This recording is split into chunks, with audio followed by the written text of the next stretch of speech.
They didn't fear her when she arrived in chains. They laughed when she collapsed under gravity that crushed mountains. But the arena fell silent the moment she stood back up, smiling through blood. This is the story they tried to erase. And the moment humanity learned what strength truly means. Backhand index pointing right. Subscribe for more humanity-defying sci-fi stories. And comment how long you think you'd survive. They brought her in chains not because she was dangerous, but because tradition demanded spectacle. Humanity's first representative to the Galactic Conclave stood barefoot on obsidian stone, wrists bound in a restraint field calibrated for creatures 3 times her mass. The crowd barely noticed her at first. They were too busy watching the sky screens replay the fall of Earth. Cities dimming, orbital defenses folding, surrender transmitted in every known frequency. To the galaxy, humanity had already lost. What remained was entertainment. The Overlords sat above it all, elongated forms wrapped in biometal robes, their minds enhanced beyond emotion. They ruled not through conquest alone, but through certainty. Every species had a measurable limit. Every biology broke eventually. The trials were designed to prove that truth again and again. This human was just another data point. She raised her head when her name was spoken, though the translation rendered it imperfectly. The sound carried none of its original warmth, stripped of culture, reduced to a label. The announcer explained to the audience that humans evolved on a moderate world, with forgiving gravity and predictable seasons. A species accustomed to comfort. The laughter rippled outward, thousands of throats clicking, hissing, chiming in amusement. The first limit trial began immediately. No ceremony. No warning. The gravity field intensified in a smooth, merciless curve. 1 standard unit. 2, 5, 10. Creatures designed for vacuum combat buckled at 6.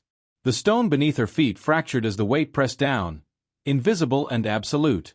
Her knees hit the ground. The crowd roared in satisfaction. Muscles screamed as if tearing free from bone. Her breath became shallow, then ragged. The restraint field adjusted automatically, tightening as her mass effectively multiplied. Blood pooled in her mouth where she bit down to keep from crying out. Every instinct told her to lie still, to let unconsciousness take her. But she didn't. On Earth, gravity had never been gentle. It was always there, relentless, shaping bodies from birth. It pulled children to scrape knees, pressed laborers into the soil, demanded effort for every step upward. Humans didn't notice it until it was gone, or until it doubled, tripled, crushed. Even then, they learned to work within it. The gravity climbed past lethal thresholds calculated for her size. Alien observers leaned forward, curious now. This should have been over. Bones should have shattered. Organs should have failed. Her heart hammered like it wanted to escape her chest, but it kept beating. Faster. Harder. Refusing to stop. She collapsed fully, cheek pressed to cold stone. The announcer began reciting her vitals for the audience, already preparing the words that marked failure. Oxygen deprivation. Circulatory strain. Neural overload imminent. Her fingers twitched. It was a small thing. Almost nothing. But several overlords turned their heads in unison. Motion meant intent. Intent meant resistance. The gravity peaked. A value never meant to be sustained. The stone cracked again, spiderwebbing beneath her body. The pain became total, an all-consuming roar that drowned out thought. And still, something inside her pushed back. Not strength. Not power. Stubbornness. Memory. The quiet, ingrained refusal to give in. She thought of long nights working until her hands went numb. Of training under weights that bent steel bars. Of injuries ignored because stopping wasn't an option. Humanity had never been the strongest species on its own world. They survived predators larger, faster, deadlier by enduring longer than expected. By standing back up when logic said they shouldn't. The gravity field stabilized. The trial's maximum had been reached. Silence spread through the arena, laughter dying mid-sound. The announcer hesitated, then repeated the vital signs again, slower this time. Still alive. Consciousness fading but present. Minutes passed. Other species had failed this test in seconds. Her breathing was shallow, but it found a rhythm. Muscles trembled violently, micro-tears forming and healing under stress hormones flooding her system. Her vision blurred, then cleared enough to see the stone inches from her face. She planted one palm against it. The restraint field flared, sensing resistance, increasing pressure. The audience leaned forward as one. She pushed. The movement was barely perceptible, but it was upward. Her arm shook uncontrollably, elbow lifting a fraction. Pain spiked so hard it stole her breath entirely, but she didn't stop. Her other hand joined the first. Slowly, impossibly, she drew her knees beneath her. The announcer forgot to speak. Alien scientists scrambled, feeding new data into models that refused to update correctly. This wasn't possible.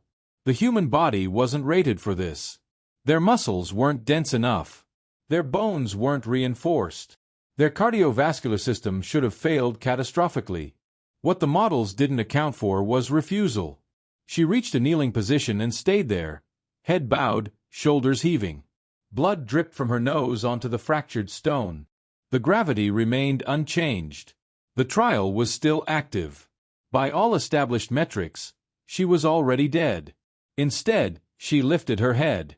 Her eyes found the overlords above, unfocused but burning with something that made several of them recoil instinctively. Not hatred, not fear. Recognition. The look of a creature that understood suffering intimately and had learned to function inside it. The restraint field flickered as her posture shifted. She didn't stand. She didn't need to. Kneeling under that weight was enough. More than enough. The data streams updated again, reluctantly acknowledging survival beyond projected limits. A murmur spread through the crowd, confusion replacing amusement. The announcer finally spoke, voice tight. The first trial was ongoing. No failure condition had been met. The overlords exchanged silent signals. This was not how the trial was meant to proceed. It was designed to break spirits as much as bodies, to demonstrate dominance.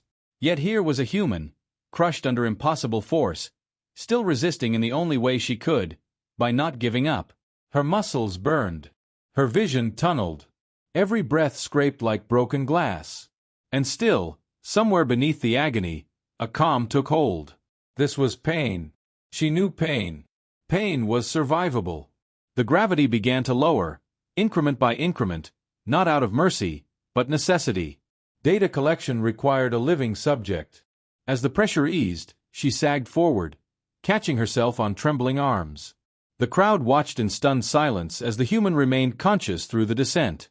When the field finally disengaged, she collapsed fully, chest heaving, body shaking uncontrollably. Med drones hovered, awaiting authorization. None came. The overlords watched her instead, their certainty fractured. She didn't look victorious. She looked broken, exhausted, barely holding together. But she was alive. And more importantly, she had endured something no one expected her to survive. The trial had been meant to prove humanity's weakness. Instead, it had revealed something far more dangerous. And as the arena lights dimmed and the audience slowly found its voice again, one truth settled uncomfortably into the minds of every being present. If this was how a human responded to being crushed, what would happen if they were pushed even further? They expected her to fail quietly after that. Survival was one thing. Recovery was another. The overlords had seen countless species linger after exceeding limits, bodies alive while minds shattered, spirits hollowed out. That was usually the point where hope died. The second trial existed to finish what the first began. She was lifted from the stone by restraint fields and suspended in open air. No rest. No recovery window. Her muscles still trembled from gravity shock, nerves firing erratically, blood chemistry pushed far beyond safe ranges. The alien med drones scanned her without intervening, confirming what their masters already knew. She was operating on borrowed time. The audience returned, quieter now. Curiosity had replaced mockery. The announcer explained the next phase with clinical detachment. Neural pain amplification. Sensory overload. Emotional memory extraction. A test designed to determine psychological endurance. Many species never screamed during the first trial. They screamed here. The field activated. Pain was no longer localized. It bloomed everywhere at once, magnified, echoed, layered. Every nerve ending lit up like it had been wired directly to a star. The air itself felt sharp, abrasive, as if breathing meant slicing lungs open from the inside. Her spine arched reflexively, mouth opening in a soundless cry as the system suppressed vocalization to preserve data clarity. The crowd shifted uneasily. The Overlords watched intently. Pain was universal, they believed. It was the great equalizer. Biology could be different, cultures alien, but suffering always reduced beings to the same state. Fear, panic, collapse. Her heart rate spiked, then stabilized. Cortisol flooded her system. Adrenaline followed, thick and heavy. The monitors showed neural activity flaring across regions associated with memory, emotion, trauma. The system was pulling at everything she was, not just what she could endure physically. Images surfaced uninvited. Earth. Not the fall they broadcast so proudly, but the long struggle before it. Crowded cities, endless noise, pressure everywhere. Working when exhausted because stopping meant losing everything. Failing and getting back up because there was no alternative. Losses that never healed fully, only scarred over enough to function again. The pain intensified, synced deliberately with those memories. The system was designed to break associations, to teach the subject that endurance only led to more suffering. Several alien scientists waited for the moment her mind would dissociate completely. Her breathing became ragged, then steadied again. She didn't fight the memories. She let them come.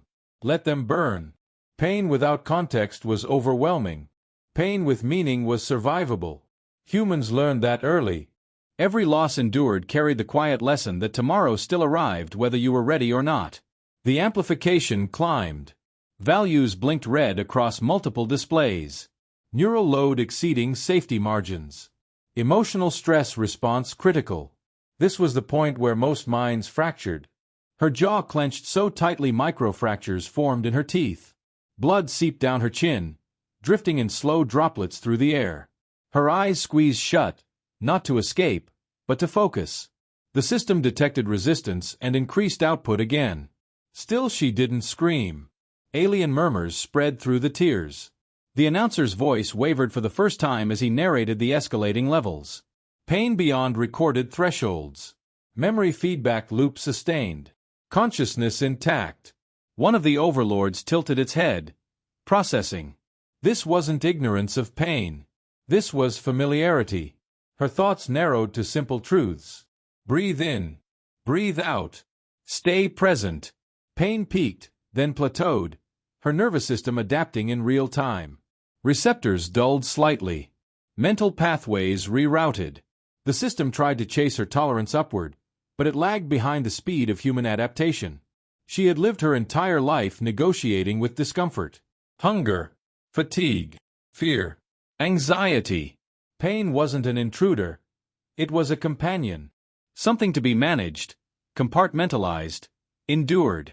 The field surged again, now targeting emotional centers more aggressively. Regret, grief, guilt. Images sharpened, faces she had lost, moments she wished she could undo. The weight of failure pressed harder than gravity ever had. Her heart stuttered. The audience leaned forward, sensing the end. Instead, she exhaled slowly. The monitors showed something unexpected. Neural coherence increased. Instead of fragmenting, her mind consolidated.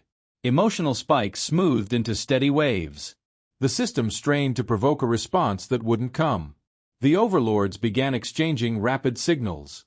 This trial wasn't supposed to be survivable for a species rated as low tier. The data didn't align with the classifications. Humans weren't breaking the way they should. Her eyes opened. They were glassy, rimmed red, but focused. Pain still raged through her body, but it no longer controlled her. It was information now. Background noise. Something she existed alongside. The announcer faltered, then continued, voice tight with disbelief. The subject remained conscious. Pain response stabilizing. Emotional collapse, absent. Several alien spectators withdrew their sensory appendages, overwhelmed by empathetic feedback from the shared field. Others watched in stunned silence, realizing they were witnessing something unprecedented. Minutes stretched. The system maintained maximum output far longer than protocol allowed. Still she endured. Her breathing remained slow, deliberate. Each inhale tasted of copper and ozone. Each exhale grounded her further. At last, alarms began to sound, not for her, but for the equipment. Neural amplifiers overheating. Data buffers exceeding capacity. The trial was pushing its own limits. The field disengaged abruptly. She sagged in the restraints, body trembling violently now that the pressure eased. Her head dropped forward, hair plastered to her face with sweat and blood. For a heartbeat, it seemed she had finally lost consciousness. Then her shoulders lifted with a steady breath. The arena remained silent. The announcer cleared his throat, clearly unsettled. The second trial had concluded. Survival confirmed. Psychological integrity intact. The word hung in the air, heavy and wrong. The Overlord stared down at her, no longer with detached curiosity, but with something new creeping into their collective awareness. Unease. The realization that their understanding of strength was incomplete. She hung there, broken and unbroken all at once, having endured pain meant to erase her identity, and come out the other side still herself. If the first trial had tested her body, this one had tested her humanity. And humanity, it seemed, did not break the way the galaxy expected. By the time the third trial was announced, the word test no longer fit. What unfolded now was no longer about measuring failure. It was about containment. The Overlords did not admit this aloud, but the shift was evident in the way data streams multiplied, in the way security fields thickened around her suspended form. She was no longer a curiosity. She was a variable they had not accounted for. Her body was lowered onto the platform again, restraints disengaging cautiously, increment by increment. She collapsed to one knee, palms braced against the stone, lungs dragging air in as if it were heavy liquid. Muscles twitched, not with weakness, but with adjustment. Microfractures in bone were already knitting denser than before. Muscle fibers rebuilt thicker, tighter, reinforced by stress hormones still saturating her system. This wasn't healing. It was adaptation. Alien biologists stared at the live scans in mounting confusion. Human physiology was changing faster than their models allowed. Not mutating randomly, but responding with terrifying efficiency to imposed stress. Gravity had compressed her frame. Now it held itself more compactly. Pain had overloaded her nervous system. Now signal pathways rerouted to prioritize function over sensation. She was becoming optimized for the very conditions meant to destroy her. The announcer's voice returned, strained but controlled. The third trial would determine combat viability. The galaxy leaned in. This was familiar territory. Strength, speed, lethality. This was where humans were supposed to fail decisively. The champions were released. They were engineered beings, grown for war, each one tailored to a specific combat doctrine. Dense exoskeletal plating, redundant organs, reflex speeds calibrated beyond organic norms. Creatures that had ended entire rebellions alone. They moved with the certainty of predators that had never known fear. She stood slowly as they approached. Her movements were not impressive by alien standards.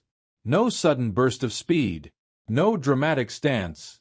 Just controlled motion, economical, grounded.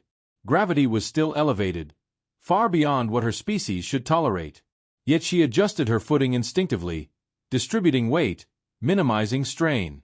Every step was deliberate. The first champion struck without warning, a blur of armored mass and kinetic force. The impact should have pulped her. Instead, she was thrown backward, sliding across stone, skin tearing, breath knocked from her lungs. The crowd roared, relief surging through them. This was how it was supposed to go. She rolled to a stop and pushed herself upright. Data feeds spiked. Her vitals surged, then steadied. Pain registers flared and were immediately suppressed. Her body remembered gravity now. Remembered impact.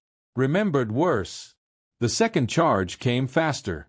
She didn't try to match its speed. She sidestepped at the last moment, letting momentum do the work. The champion overcorrected.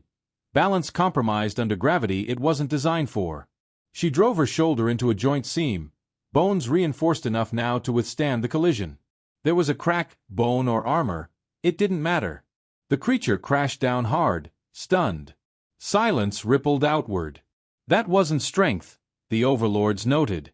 That was understanding force. The other champions adapted, attacking in coordination now. Blows rained down, some landing, some glancing.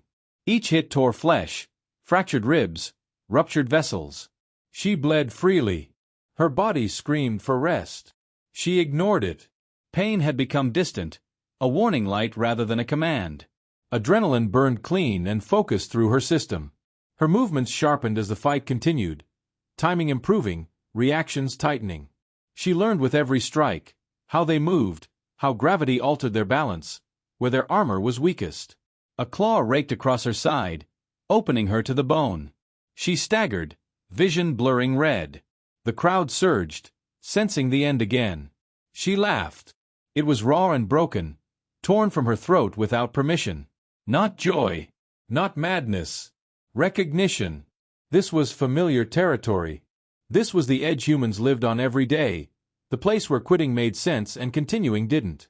She grabbed the limb that struck her, muscles screaming under the strain, and twisted. The champion resisted, servos whining. She planted her feet and pulled anyway, leveraging gravity, pain, and stubborn refusal into one brutal motion. The limb tore free in a spray of fluid and sparks. The arena erupted, not in cheers, but in alarm. She didn't pause. She couldn't. Momentum mattered now. Another champion lunged, jaws snapping. She ducked under it, drove the severed limb into a sensory cluster, and shoved with everything she had left. The creature convulsed, systems failing, collapsing into stillness. Two remained. Her breathing was ragged, blood pooling beneath her feet. Bones ground together where fractures hadn't fully set yet. She swayed, exhaustion finally clawing its way back into her awareness. The Overlords signaled to abort. The command lagged by seconds. The remaining champions attacked together, one high, one low. She reacted without thinking, body moving ahead of conscious thought. She leapt, not far, not fast, but enough. Gravity dragged her down harder than expected, amplifying the force of her descent. She brought her heel down onto the upper champion's cranial plate with the full weight of the field behind it. The plate collapsed. She landed badly, legs snapping with a sickening sound. She hit the stone and slid, momentum carrying her into the last champion's path. It struck her midsection, sending her tumbling again. She didn't get up immediately. The arena held its breath. Her hands dug into the stone. Fingers curled. Muscles engaged. The broken leg screamed, then went numb as her body rerouted resources. She forced herself upright, dragging the useless limb behind her. The last champion hesitated. That hesitation costed everything. She closed the distance in a limping charge, slammed her forearm into a vulnerable junction, and drove forward until resistance gave way. The creature collapsed beneath her, systems failing, life extinguished. She stood alone. Barely. Blood soaked the stone. Her chest rose and fell in harsh, uneven pulls. One leg was clearly broken. Multiple fractures remained untreated. By any rational measure, she should have been unconscious. Instead, she lifted her head. The crowd stared, no longer confused, no longer amused. Afraid. Alien analysts scrambled, rewriting classifications in real time.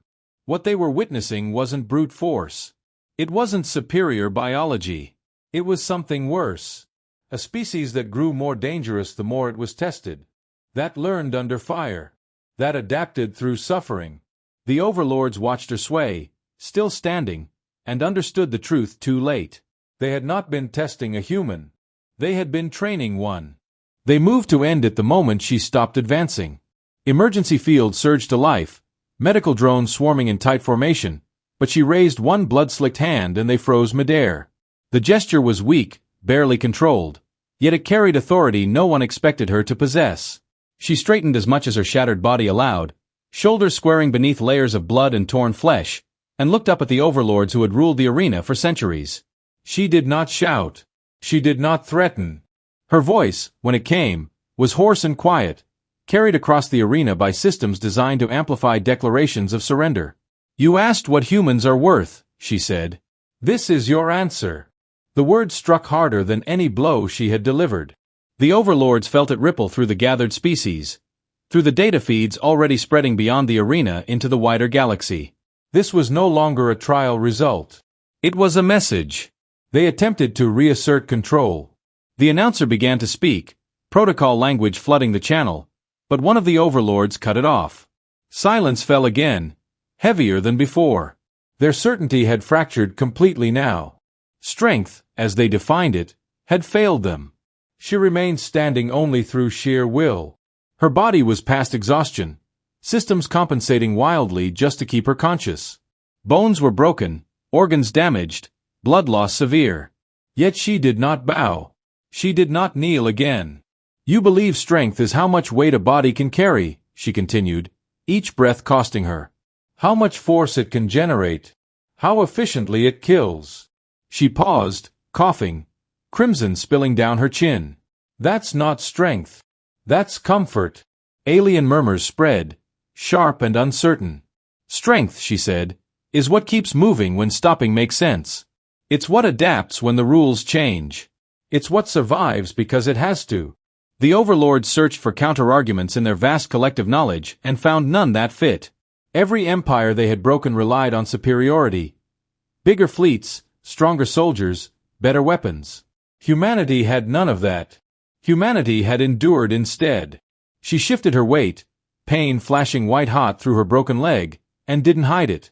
You crushed our world. You took our skies, our cities, our future. And still you thought this would break us. Her eyes hardened, locking onto the figures above. This is what happens when you test a species that evolved under constant pressure.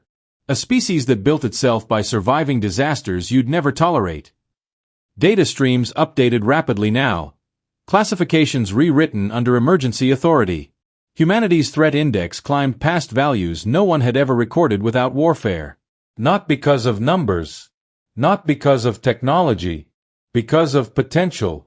The Overlords finally spoke, their voice resonating through the arena, stripped of its earlier confidence. They acknowledged the outcome. The trials were concluded. The subject had exceeded all survivability parameters.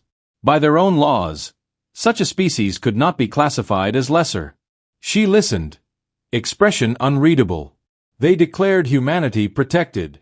Sovereign. No longer eligible for subjugation trials. The arena erupted, not in cheers, but in stunned disbelief. Other species stared at her as if seeing a predator where prey had stood moments ago. She exhaled slowly. That won't save you, she said. The Overlords stiffened. You didn't just test me, she continued. You showed the galaxy what happens when humans are pushed past reason. Her gaze swept across the stands, across beings who had once laughed. Every species watching now knows it. You can't erase that. Silence followed, thick and absolute. Medical systems finally overrode her protest and surged forward, stabilizers locking around her failing body. As they worked, she didn't resist. She had said what needed to be said. The message was already spreading, carried by feeds and whispers and fear. As consciousness began to slip, she felt it. Not defeat, not relief, but something quieter. Validation. Humanity had always been told it was fragile. Too emotional. Too stubborn. Too slow. And yet, here she was, having forced an empire to change its laws with nothing but endurance. The Overlords watched her carried away, no longer seeing a single broken human. They saw a blueprint, a warning, a species that did not dominate through power, but through refusal to disappear. Across the galaxy, councils would replay this moment endlessly. Militaries would adjust doctrines.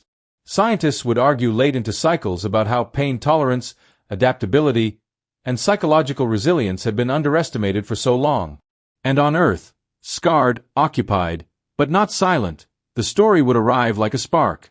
One human had stood under impossible weight and refused to fall. That was enough. Because strength, as the galaxy would now learn, was not measured by how hard you hit.